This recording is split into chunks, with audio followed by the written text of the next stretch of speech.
পরিমাণ শান্তি কোথাও নাই। টেন্ডারবাজি, চাঁদাবাজি, ধর্ষণ, ইফটিজিং, কাটাকাটি, হানাহারি, মারামারি, ফাটাফাটি, অশান্তির আগুনে আজকে এই বিশ্ব মানবতা দাউ দাউ করে জ্বলছে।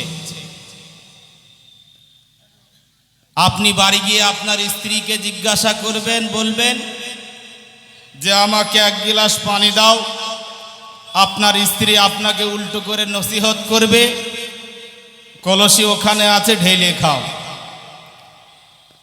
পৃথিবীর পরিস্থিতি খুব খারাপ, জামানাও খুব একটা ভালো না। এখান থেকে ঈমান ও আমলকে মজবুত করে নিয়ে যদি আমরা যেতে পারি, কাল হাশরের ময়দানে আল্লাহ তাবারক ওয়া তাআলা আপনাকে আমাকে সকলকে উত্তম জাযা আল্লাহ পাক দান করবেন। সেই জন্যে পৃথিবীতে অশান্তি কেন? মানুষে মানুষে মিল নাই, ভাই ভাইয়ের সঙ্গে মিল নাই, আত্মীয় স্বজনের সঙ্গে দুশ্মনী, রাগারাগি, চলাচল বন্ধ হয়ে গিয়েছে। এর কারণ একটা দৃষ্টান্ত দিলে আপনারা বুঝতে পারবেন।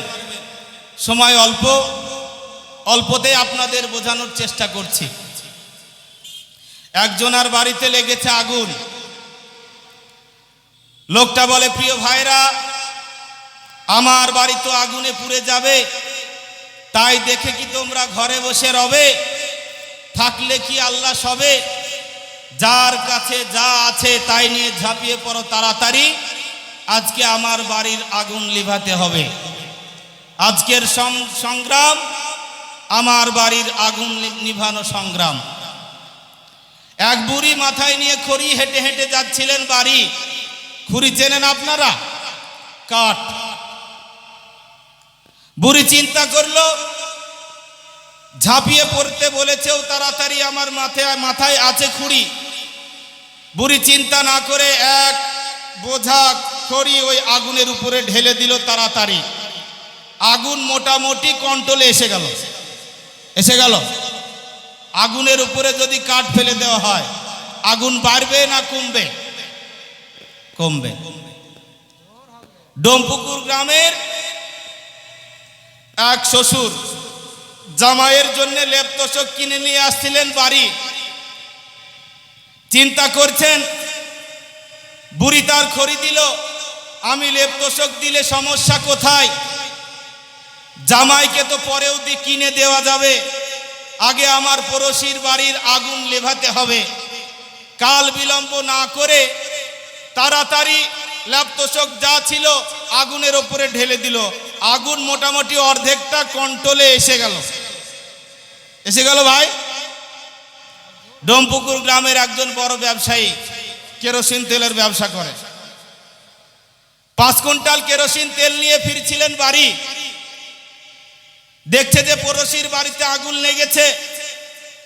দেখার পরে চিন্তা করছে, জীবনে বহু ব্যবসা করেছি, পরে আবারও করা যাবে, আগে আমার পড়োশির বাড়ির আগুন নিভাতে হবে। কাল বিলম্ব না করে 5 কুইন্টাল কেরোসিন আগুনের উপরে ঢেলে দিল তাড়াতাড়ি। আগুন জীবনের মতো নিভে গেল নাকি? আগুনের উপরে যেমন কাঠ দিলে, লেপ তোশক দিলে, কেরোসিন দিলে আগুন যেমন নেভে না, আল্লাহর তৈরি করা মানুষ, আল্লাহর তৈরি করা এই পৃথিবীতে আল্লাহ পাকের কোরআন আর হাদিস বাদ দিয়ে যারা এই অশান্তির আগুনকে ইংল্যান্ড, আমেরিকা আর বেজাতিদের তৈরি করা নিয়ম আর নীতি দিয়ে যদি এই আগুন নিভানোর চেষ্টা করে, এই আগুনে উত্তপ্ত আগুন অতি তাড়াতাড়ি আমাদের বিশ্ব মানবতাকে জ্বালিয়ে পুড়িয়ে ছারখার করে দেবে। প্রিয় ভাইরা, আমরা যারা শুনছি একটু মনোযোগ দিয়ে শুনি। কথায় বলে, বুদ্ধি যদি নিতে চাও 3 মাথাওয়ালা মুরব্বির কাছে যাও। মুরব্বি চেনেন আপনারা? বয়স্ক মানুষ, বয়সের ভারে 2 হেঁটোর মালা 2 মাথা, আগে ছিল 1 মাথা, সর্বমোট 3 মাথা। ছেলেরা গিয়ে বলে, চাচা আপন জান বাঁচা, আমাদের বুদ্ধি কাঁচা, আগুনের উপরে লেপ তোশক দিলাম, দিলাম, আগুনের উপরে কাঠ দিলাম, ইভেন 5 কুইন্টাল কেরোসিন দিয়ে দিলাম, আগুন নেভে না। আগুনের জ্বলন্ত লেলিহান শিখা খুব দ্রুত বাড়িটাকে আগুনে জ্বালিয়ে পুড়িয়ে ছারখার করে দেয়। চাচা বলে, খড়ি লেপ্তশকার কেরোসিন দিয়ে আগুন নিভাতে চায় যারা, এই ডিজিটাল জামানার ডিজিটাল বোকা তারা। মোহতারাম হাজিরিন, আগুন যদি নিভাতে চাও তাহলে ওই আগুনের উপরে বালি আর পানি ঢেলে দাও, জনমের মতো আগুন নিভে যাবে। জোরে বলুন সুবহানাল্লাহ। মোহতারাম হাজিরিন, আল্লাহ তাবারক ওয়া তাআলা পবিত্র কোরআনুল কারীম আমাদেরকে দিয়েছেন আমরা যেন শান্তিতে বসবাস করতে পারি। কোরআন যদি আমরা বুঝতে না পারি, বোঝানোর জন্য রাসূল আকরাম সাল্লাল্লাহু আলাইহি ওয়াসাল্লামকে দুনিয়ার জমিনে প্রেরণ করেছেন আমার আল্লাহ। আর আল্লাহ তার নবীকে হুকুম করছেন যে, হে নবী, আপনাকে আমি কোরআন দিলাম, আপনি কোরআনটাকে যত্ন করে ঘরের টাকের উপরে তুলে রাখবেন। এই জন্য আপনাকে আমি কোরআন দেই নাই। আপনি কোরআন সুন্দর করে প্যাকেট করে মুড়িয়ে যত্ন করে রেখে দেবেন, প্রত্যেকদিন 3 বার করে চুমু খাবেন। এই জন্য আপনাকে আমি কোরআন দিই নাই। আমার আল্লাহ তাবারক ওয়া তাআলা বলেন, আলিফ লাম রা, কিতাবুন আনজালনাহু ইলাইকা লিতুখরিজান নাসা মিনাজ-যুলুমাতি ইলান নূর। হে নবী, আপনাকে আমি কোরআন দিয়েছি, আপনি মানুষকে কোরআন দিয়ে দিনের পথে ডাকবেন, অন্ধকারের পথ থেকে তাদেরকে আলোর পথে বাহির করে নিয়ে আসবেন।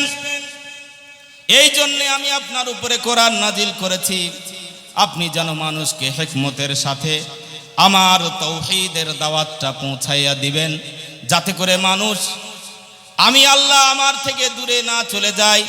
পরকালে ওই ভয়ঙ্কর জাহান্নামে যেন বিশ্ব মানবতার মানুষ যেন না যায়, তারা যেন সঠিক কথাটা বুঝে সঠিক রাস্তায় ফিরে এসে যেন আমি আল্লাহর সঙ্গে সুসম্পর্ক তৈরি করতে পারে। তৈরি করার পরে আমি আল্লাহ যে তাদের জন্য পুরস্কার রেখেছি জান্নাত, এই জান্নাতে যেন তারা চিরস্থায়ীভাবে ঢুকে যেতে পারে। সেই জন্য আমি আপনাকে কোরআন দান করেছি।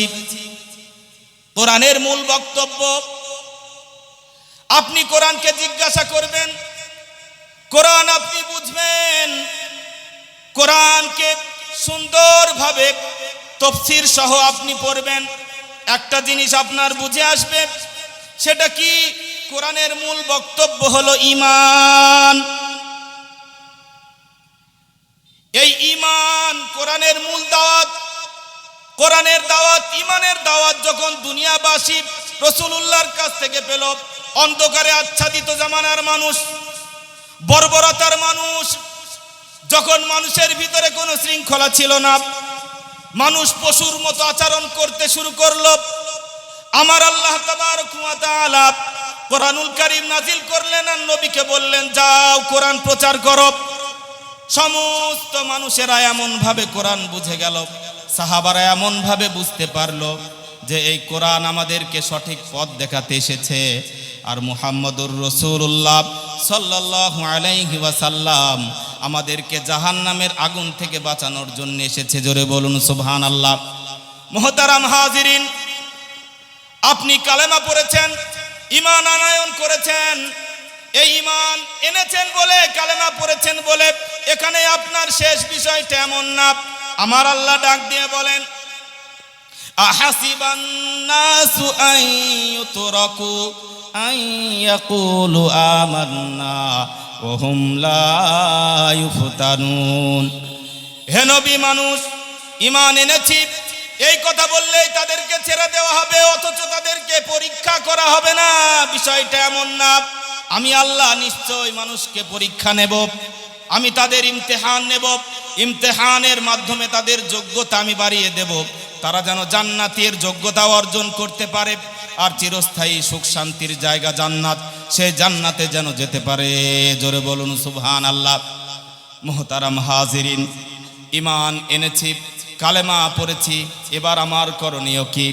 ছোট্ট একটা হাদিস থেকে আল্লাহর নবীজির জীবন থেকে ছোট্ট একটা ঘটনা আপনাদেরকে তুলে ধরছি, যার উপরে কোরআন নাজিল হয়েছে, যাকে আল্লাহ তাবারক ওয়া তাআলা তাওহীদ দান করেছেন।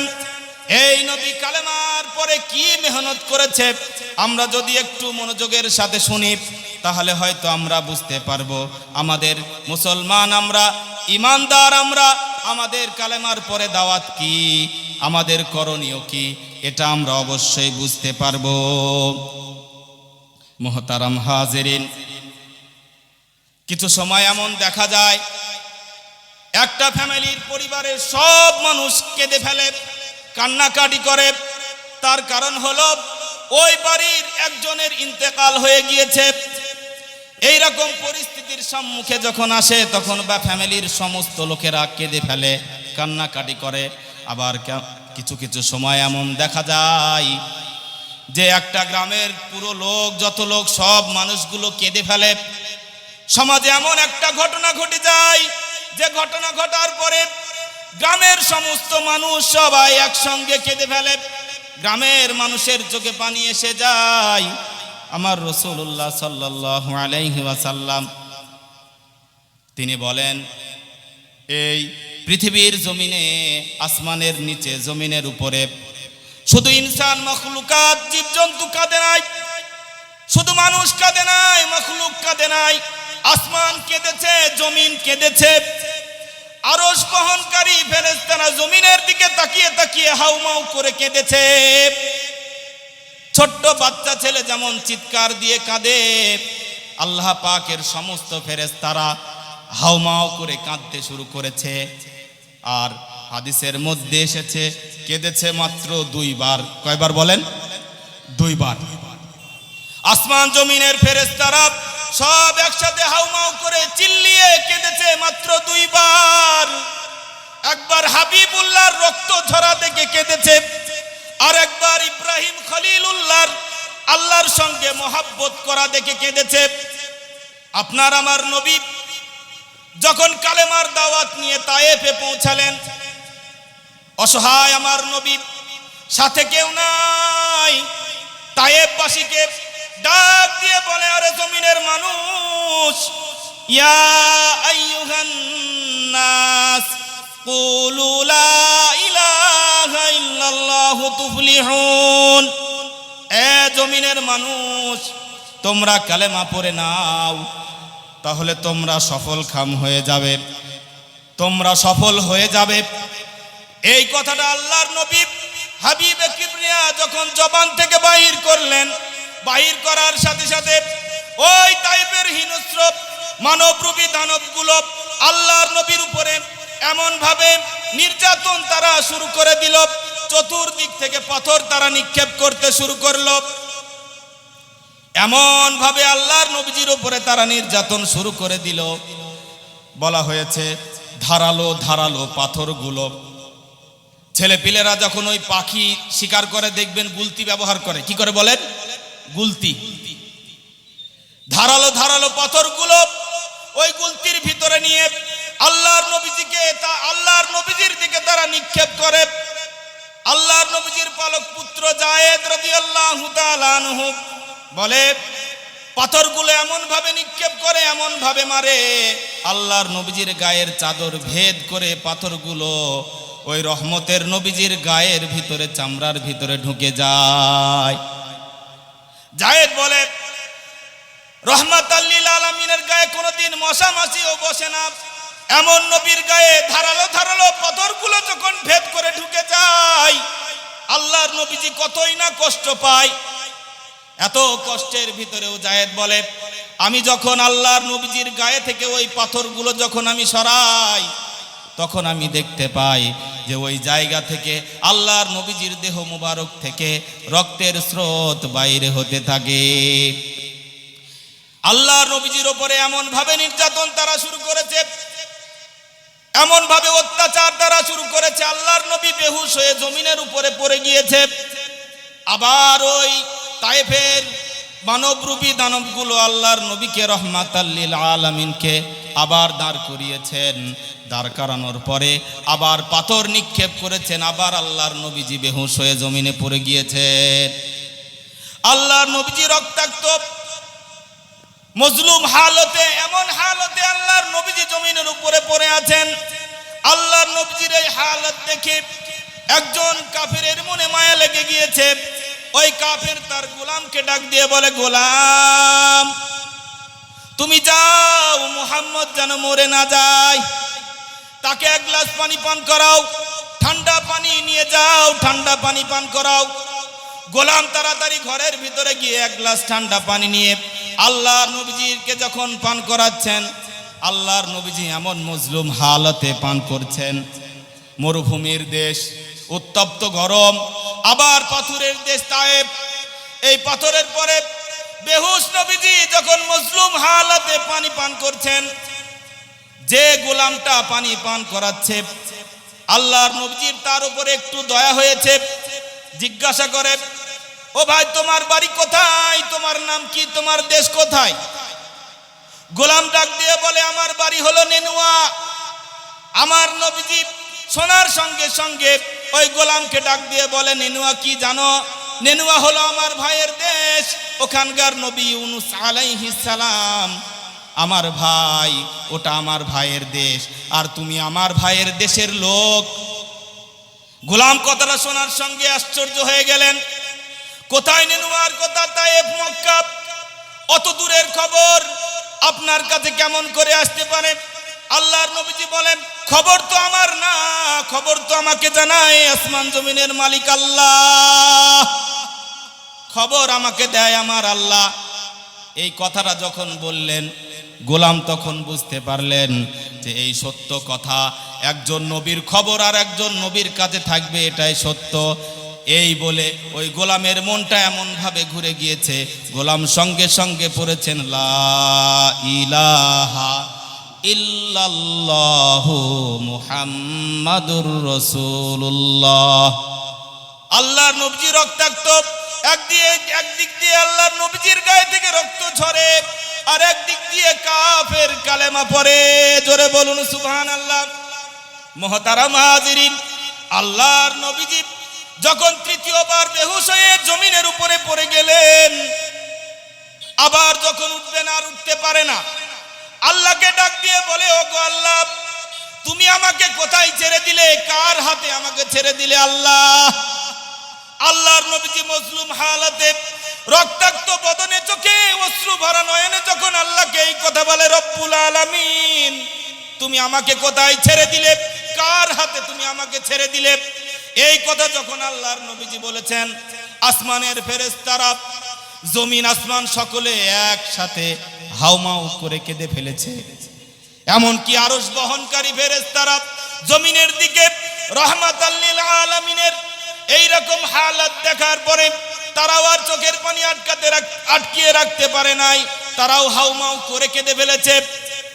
মহতারাম বুজুর্গ দোস্ত, অসহায়িত্ব, আল্লাহর নবীজি এতটা অসহায়, মজলুম হালতে আল্লাহকে যখন এই কথা বলেছে, তখন আমার আল্লাহ ডাক দিয়ে বলে, জিব্রাইল তুমি তাড়াতাড়ি যাও, আমার নবীজির কাছে চলে যাও। এক ঝাঁক ফেরেশতা নিয়ে হযরত জিব্রাইল আলাইহিস সালাতু ওয়াস সালাম জমিনে আল্লাহর নবীজির কাছে হাজির হয়ে গেলেন। ডাক দিয়ে বললেন, ইয়া রাসূলুল্লাহ, ইয়া হাবিবাল্লাহ, এরা হলো পাহাড় পরিচালক ফেরেশতা, আপনি একবার হুকুম দিয়ে দেন, দুই পাহাড় একত্রিত করে যারা আপনাকে আঘাত করেছে, আপনাকে রক্তাক্ত করেছে, আপনাকে যারা কষ্ট দিয়েছে, ওগো আল্লাহর নবী, তাদেরকে দুই পাহাড়ের চাপ দিয়ে একেবারে মাটির সঙ্গে মিশিয়ে দেবে। আল্লাহর নবীজি আল্লাহর কাছে দুই হাত তুলে বলে, ওগো রব্বুল আলামিন, ওগো আমার মালিক, ওরা আমাকে চিনতে পারে নাই, তায়েফের মানুষেরা আমাকে চিনতে পারে নাই, বুঝতে পারে নাই, আজকে ওদেরকে যদি পাহাড়ের চাপ দিয়ে যদি আপনি শেষ করে দেন, এই কালেমার দাওয়াত আমি কাদের কাছে দেব আল্লাহ? ওদেরকে শেষ করতে হবে না, ওদেরকে তুমি মাফ করে দাও। জোরে বলুন সুবহানাল্লাহ। ইমানের পরে, কালেমার পরে যিনি কালেমা এনেছেন, কালেমার উপরে মেহনত করতে গিয়ে নিজে রক্তাক্ত হয়েছেন, বেহুশ হয়েছেন, জমিনের উপরে পড়ে গিয়েছেন, তবুও ওই মানুষগুলোর জন্য কখনো বদদুয়া করে নাই যারা কষ্ট দিয়েছে। আপনার মনে হয়তো প্রশ্ন জাগতে পারে, 5 ওয়াক্ত নামাজি মানুষেরা, এরা তো নামাজ পড়ে, কিন্তু এরা আমাদের জন্য বদদুয়া করে না, না কখনোই করবে না। আল্লাহর নবীজি রক্তাক্ত অবস্থায় জমিনের উপরে পড়ে থাকা সত্ত্বেও যেমন তায়েববাসীর জন্য বদদুয়া করে নাই, মসজিদের 5 ওয়াক্ত নামাজি মানুষ যারা আছে তারাও কখনো কোনো জমিনের মানুষের জন্য বদদুয়া করে না, তারাও আল্লাহর নবীজির মতো শুধু দোয়াই করে আর ক্ষমাই করে। জোরে বলুন না সুবহানাল্লাহ।